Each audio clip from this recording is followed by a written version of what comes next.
पन्धास्तु कोटिशतवत्सरसम्प्रगम्यो वायोरधापि मनसो मुनिपुङ्गवानां सोऽप्यस्ति यत्प्रपदसीम्य विचिन्त्य तत्त्वे गोविन्दमादिपुरुषं तमहं भजामि गोविन्दमादिपुरुषं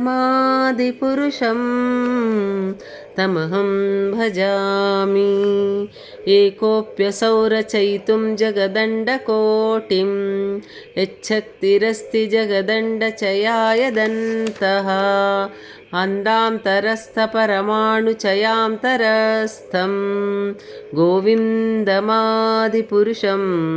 तमहं भजामि गोविन्दमादिपुरुषं तमहं भजामि।